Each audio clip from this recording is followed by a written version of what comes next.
Hare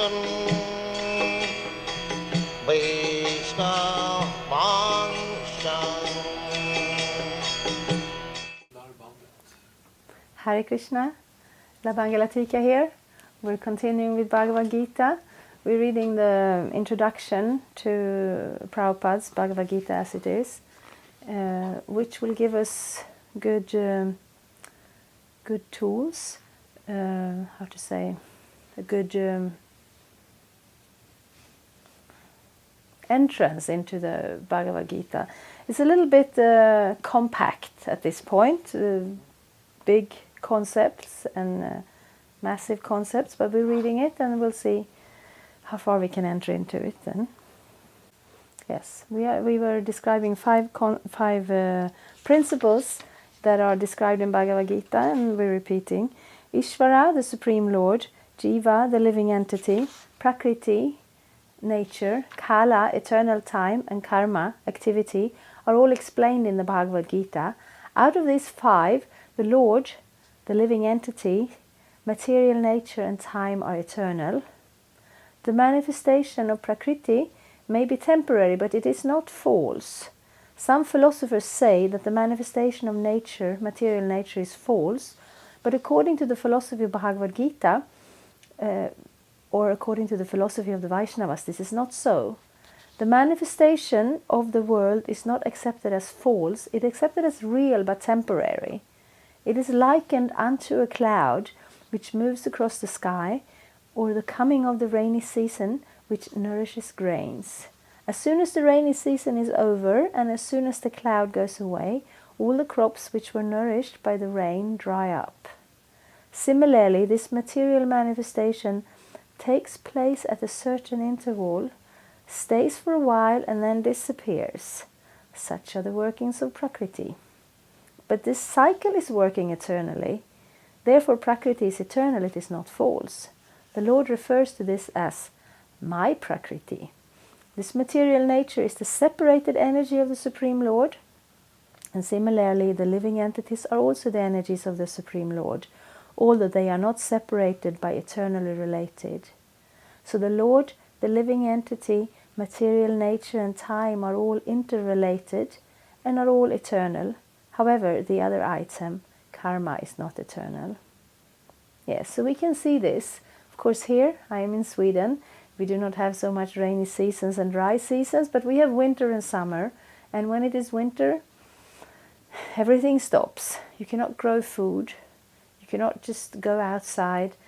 You need to conserve your energy. You need to dress warm. You need to warm up your house.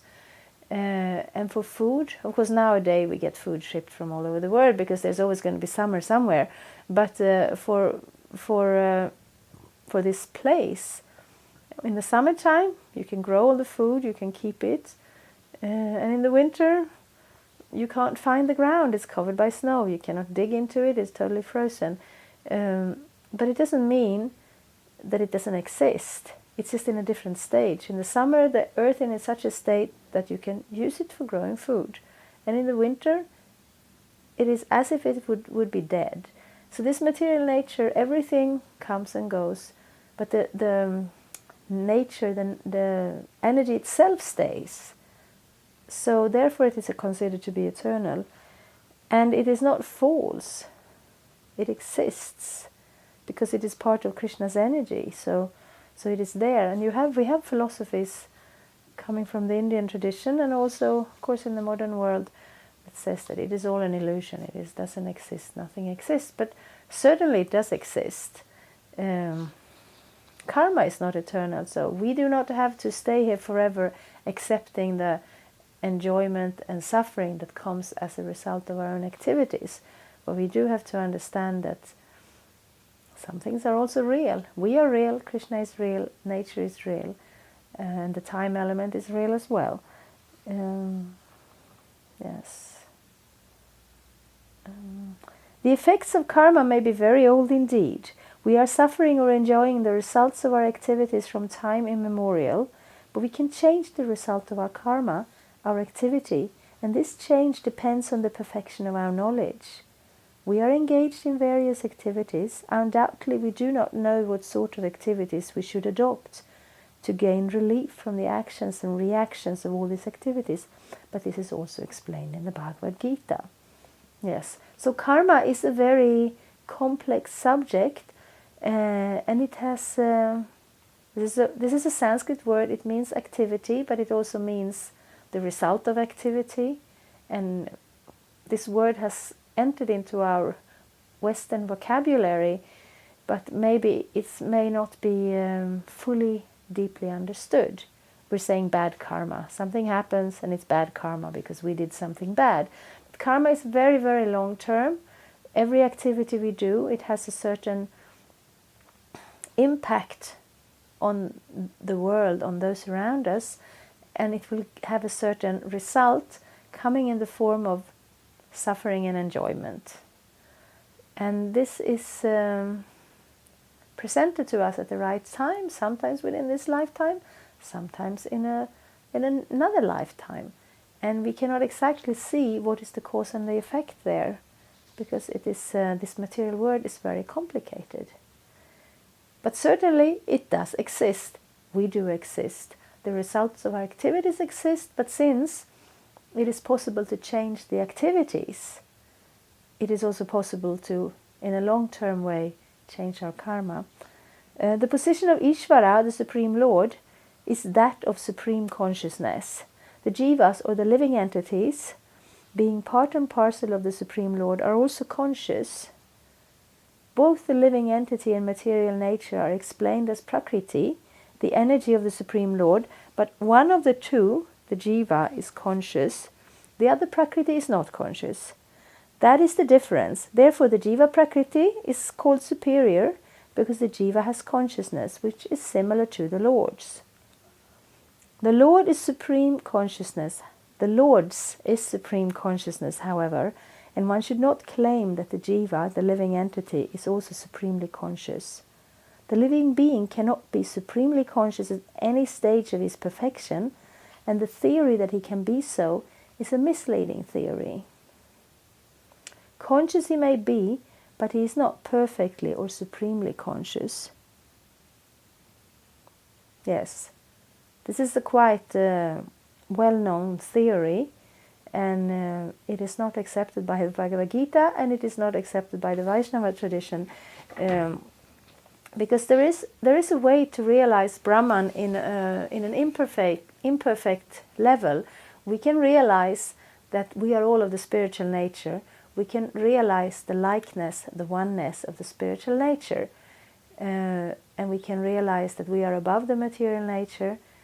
And this is a bona fide realization, but it's not a complete realization, because the complete realization will show us the individuality of the tiny living entities and the supreme individuality of the supreme living entity, Krishna or God. Because Krishna's capacity is on a totally different level. Yes, I think we will read a little more. The distinction between the jiva and the Ishvara will be explained in the 13th chapter of Bhagavad-gita. So, yes, stay around and we will get there. Not today, though. The Lord is kshetragya, conscious, as is the living being, but the living being is conscious of his particular body, whereas the Lord is conscious of all bodies. Because he lives in the heart of every living being, he is conscious of the psychic movements of the particular jivas. We should not forget this. It is also explained that the Paramatma, the Supreme Personality of Godhead, is living in everyone's heart as Ishvara, as the controller, and that he is giving directions for the living entity to act as he desires. The living entity forgets what to do. First of all, he makes a determination to act in a certain way, and then he is entangled in the action and reaction of his own karma. After giving up one type of body, he enters another type of body, as we put on and take off clothes. As the soul thus migrates, he suffers the actions and reaction of his past activities. These activities can be changed when the living entity, when the living being is in the mode of goodness, in sanity, and understands what sort of activities he should adopt. If he does so, then all the actions and reactions of his past activities can be changed. Consequently, karma is not eternal. Therefore, we stated that out of the 5 items, Ishvara, Jiva, Prakriti, time and karma, 4 are eternal, whereas karma is not eternal. So here we get a little better understanding of the scope of Krishna. We are living entities, we are conscious, and here we are called both as kshetragya. Kshetra means the field, and that may refer to the body or the field that we are active in.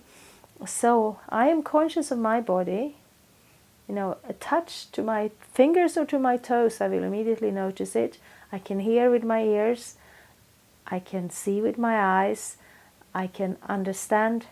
Of course, I cannot understand the minute workings within the cells of my body. My knowledge of that field is not complete in that sense, but I know if I'm cold or if I'm warm, if I'm hungry, if I'm tired. All these things that go on in my body, I'm perfectly aware of them. But Supersoul, that manifestation of Krishna that enters into the heart of every living entity. There are so many living entities. If we just try and imagine on this earth planet, just the human beings, what are we? 4, close to 5 billions? A lot of people. And we are not only human beings here, we have so many animals, we have so many plants, we have so many insects. And we don't only have one earth planet, we have planets all over the universe. And according to the Vedic description, there are living entities everywhere. Sarvagya, they go everywhere, the living entities. And I'm conscious of my situation right now. When I talk and I hear and I think and I read, I know what I'm doing. I don't know what you're doing. I don't know where you live. I don't know if you are listening or if you are turning away. I don't know if you are cold or hot or hungry or tired, because my consciousness does not reach that far. And even if it did, I would not have the capacity to hold that consciousness at one time. Like if you're in a public place, you can hear some discussion going on at that table, some discussions going on by the people who are walking by. There may be a radio playing, or you might try to talk to another person, and you can listen to a little bit at a time, but to hold it all at the same time, we simply do not have that capacity, not in this conditioned material stage, and not on the liberated platform either. Krishna, though, a totally different situation. He has the capacity to hold all of our activities, situations, and consciousness at the same time. And at the same time, he's also eternally a separate situation in the spiritual world where he's enjoying with his pure devotees, totally undisturbed and unaffected by what's going on this material plane. So even if we are liberated from the covering of this body, from the the karma that is always giving us happiness and distress in different way, to our consciousness being limited by this body in so many ways, that's all right. But we will not, as some philosophies are wrongly assuming, that when we get out of this body we will just merge into some kind of complete, full existence like that. No, we are not God, and we are not going to become God. And personally I'm quite happy about that, because Krishna is God and he's a wonderful person, and I'd rather have that. He's one person and I am another person, and thus I can get to know him. Also, karma here, it's interesting, because it may look, up to a point, it looks like it's a mechanical thing. We do some activities and we get the result. But actually, Supersoul is there directing us, because we enter this world, we have certain desires, then karma entangles us, we leave one body, we take birth in another body, and we forget all about it. And then Supersoul reminds us, you had that desire. You can try to go for it now, in this other new body. So at every stage of the way, we are completely dependent on Krishna, and that's all right. That's all right, because he's dependable. We can depend on him. But it's quite good to have this knowledge, to look at things from this perspective, because it will be helpful in how we make choices in this life, whether we do spiritual or material decisions in life. At least we will do them based on the understanding of what is what. Jai, Hare Krishna. Thank you very much. Thank you for watching.